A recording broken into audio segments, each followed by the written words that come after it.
Iya kok minasan, welcome back again with Mr. Ken di sini. Oke, jumpa lagi di pembahasan One Punch Man. Pada kesempatan kali ini, Mr. Ken mau mengobservasi sedikit soal salah satu karakter yang baru aja ke-spill namanya di chapter terbaru, yakni Apollo. Yap, setelah beberapa review, Mr. Ken terus menyebutnya sebagai si Esper Misterius. Kini kita udah bisa panggil namanya ya. Well, berhubung juga sedikit informasi soal Doi, jadi observasi kali ini lebih membreakdown lagi aja beberapa fakta maupun informasi yang bisa digali untuk saat ini guys. Dan gak menutup kemungkinan ya kita ungkap lebih dalam di kemudian hari.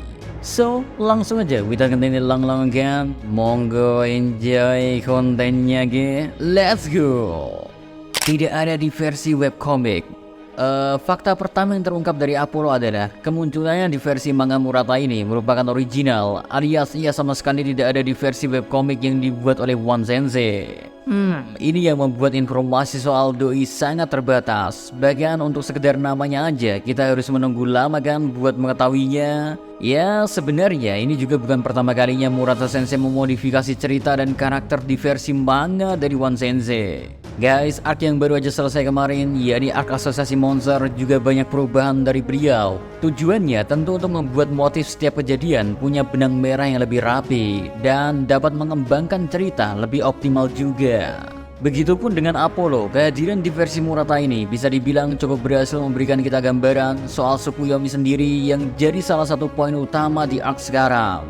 Penampilan dan tanda di kepala.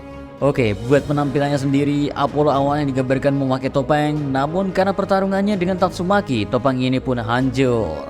Dan wajah aslinya, ia adalah laki-laki yang punya corak khusus di dahinya. Entah apa maksud dari corak tersebut, padahal semisal kita mengulik dari beberapa esper yang dimunculkan di serial ini guys. Hampir divisualkan ya seperti manusia pada umumnya, gak punya tanda khusus di bagian tubuh layaknya Apollo. Nah dari sini Mr. K bisa sedikit berasumsi, bisa aja si Apollo bukan esper alami, ia bisa aja berkekuatan esper dari lahir atau gak punya sama sekali.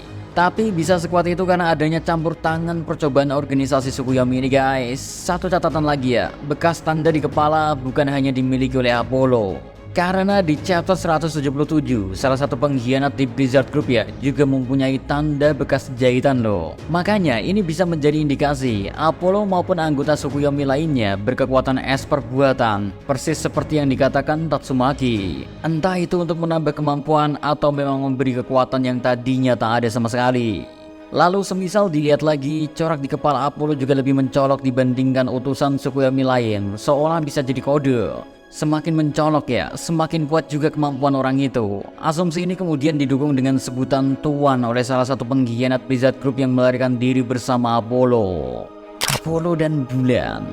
Next kita menyinggung sedikit soal nama Apollo saat review kemarin. Mr. K sempat singgung sedikit nih, bahwasanya Tsukuyomi memang menjadikan bulan sebagai identitas mereka.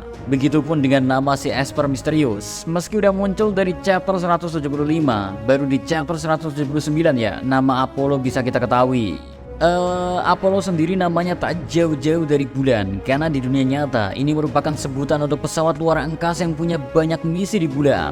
Salah satu unitnya saja bahkan udah berhasil mengantarkan Neil Armstrong menjadi manusia pertama yang menginjakkan kakinya di bulan kan. Kenyataan ini menguatkan asumsi bahwa Tsukuyomi, bulan atau bahkan God sendiri memang punya keterkaitan satu sama lain. Lalu apa yang bisa benar-benar membuat mereka berinteraksi? Well, jawabannya adalah Third Eye. Karena itu layaknya Apollo yang punya tugas mencari informasi ke bulan di dunia kita. Apollo di dunia One Punch Man hendak mencari informasi dari Third Eye. Lalu, informasi apa yang ingin diambil? Ya, soal masa depan. Kalau masalah kekuatan sendiri Mr. K pribadi mereka kayaknya udah lebih dari cukup. Menyimak kemampuan dari Apollo aja ya. Untuk ukuran esper yang sejauh ini diperkenalkan di dunia One Punch Man, jelas Apollo patut dipertimbangkan. Belum lagi adanya kemungkinan Apollo bukanlah pemuncak dari organisasi Tsukuyomi. Mengingat referensi di dunia nyata tak lain tak bukan, bisa saja ia cuma utusan. So, hal ini membuka adanya sosok lain di Tsukuyomi yang berkekuatan lebih luar biasa.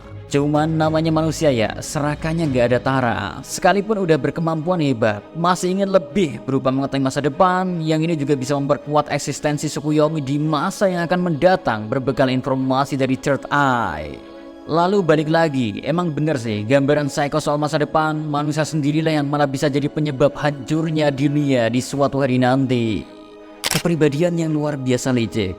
Oke, poin pembahasan Mr. K yang keempat yakni soal kepribadian dia nih. Jujur aja, ini orang emang baru singkat lah memunculkan diri di One Punch Man, tapi harus diakui auranya sebagai sosok villain lumayan dapet sih. Sebab ini orang liciknya bukan main guys. Mulai dari memberi Psycho saja ya, dia bisa dibilang udah memperkirakan dengan bijak, sehingga menunggu status dari Psychos dianggap sebagai monster. Tujuannya agar apapun yang dilakukan kepada Psycho selanjutnya, alias buat keperluan mengambil kekuatan Third Eye, akan dianggap bukan sebagai sesuatu yang ilegal. Lain halnya andai masih dianggap manusia, pasti bakal dirusuh lagi seperti dulu yang terjadi pada Tatsumaki. Kemudian, Apollo dan Tsukuyomi pun menyadari asosiasi pahlawan sangat membutuhkan dada. Karenanya, ia menawarkan untuk memberi Psycho sebagai win-to-win solution. Andai skenario ini gak diganggu sama Fubuki maupun Tatsumaki, perjalanan Apollo mendapatkan Psychos bakal benar-benar sempurna. Kelicikan Apollo secara individual ya, benar-benar terlihat ketika dirinya berhadapan melawan Tatsumaki. Siapa coba yang kepikiran buat memanfaatkan Fubuki melalui pil kecantikan? Yap, strategi luar biasa memang. Sedari awal Apollo menyadari melawan Tatsumaki secara langsung tanpa persiapan ya sama aja bunuh diri deh. Ini juga jadi indikasi bahwa Tsukuyomi dan Apollo punya cara hebat dalam mengumpulkan informasi. Makanya ia bisa langsung mengambil celah melalui mudahnya Blizzard Group diintervensi. Dan rencana yang sukses ini berhasil mengancam Tatsumaki. Sayang aja sih, di sini Apollo masih berusaha membawa Tatsumaki dan Fubuki hidup-hidup karena merasa diuntungkan semisal emang dibawa dalam keadaan hidup. Padahal melihat situasi kali itu ya, minimal Fubuki harusnya bisa koit loh. Again guys, yang dihadapi emang Tatsumaki, pahlawan nomor 2 yang secara kekuatan dan berpikir dalam tekanan ya gak bisa dianggap enteng. Kemampuan Apollo. Oke, poin selanjutnya soal kekuatan. Yaps, Apollo adalah seorang esper yang artinya kemampuannya mengandalkan keahlian dalam menggunakan kekuatan telekinesis. Bagi Mr. K pribadi, dia masih jauh di bawah Tatsumaki, tetapi di atas Fubuki. Ada satu ciri khas tertentu yang dilakukan Apollo tiap kali dirinya mengeluarkan kekuatan, yaitu menggunakan 2 jarinya untuk mengeluarkan kemampuannya. Ia dengan hebat berhasil menghentikan Tatsumaki. Gak cuma itu ya, ia pun masih sanggup menahan beberapa kali serangan luar biasa dari Tatsumaki yang mana kalau menimpa orang biasa sih bakal bisa mati rek. Dan gak cuma itu aja, dalam menggunakan kekuatan ia juga cukup stabil. Ini terlihat dari gimana ia bisa mengendalikan objek sekecil tablet di dalam tubuh Fubuki.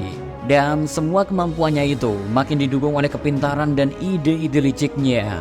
Selain itu, daya tahan Apollo juga bukan main guys. Memang gak sepadan lah ya sama Saitama, tapi ia bisa loh menahan gelombang serangan dari Tatsumaki yang cukup telak. Malahan walau dirinya udah dikurung dengan reruntuhan bebatuan, masih bisa dia meloloskan diri dan kabur secepat mungkin. Well, daya tahan ini Mr. K rasa masih ada hubungannya sama diri yang pernah ditunjukkan menyuntikkan sesuatu di lehernya. Tsukuyomi sepertinya memang organisasi yang setiap melakukan tindakan pasti memperhatikan banyak kemungkinan termasuk di keadaan darurat yang dialami oleh Apollo. Bisa aja kan suntikan yang digunakan Apollo adalah untuk memulihkan staminanya kembali. Kenapa bukan untuk memperkuat? Karena semisal harusnya ia langsung menggunakannya sejak awal ketika terpojok, bukan setelah mengalami luka hebat. Ya meskipun ada pertimbangan lain dari Apollo sih. Cuman tetap aja, semisalnya bisa melakukan buff kekuatan melalui suntikan itu ya, seenggaknya ia masih bisa nyulik Psychos daripada pulang dengan tangan hampa kan. Tapi kenyataannya gak begitu. Ia tetap memilih kabur dan memulihkan kekuatannya kembali dan menaruh dendam pada Tatsumaki. So, melihat dari skema licik sekaligus kekuatan, Apollo jelas menjadi villain yang bisa memberi bumbu tersendiri di cerita One Punch Man ke depannya. Bukan sebagai orang terkuat, melainkan bisa menyiapkan strategi merepotkan. Ingatlah guys, Psychos pun esper yang begitu kuat, tapi karena kehebatannya dalam membaca situasi, ia sukses membuat pahlawan kelas S harus melawan musuh alaminya, sehingga sekalipun mereka kelas S berhasil dibuat kerepotan. So, Apollo dan Tsukuyomi juga berpotensi melakukan hal demikian. Jadi mungkin itu guys yang bisa Mr. K sampaikan terkait Apollo di kesempatan kali ini. Dan see you again next time in the next content of One Punch Man. Adios sekarang melos, stay safe everyone, salam Animedia.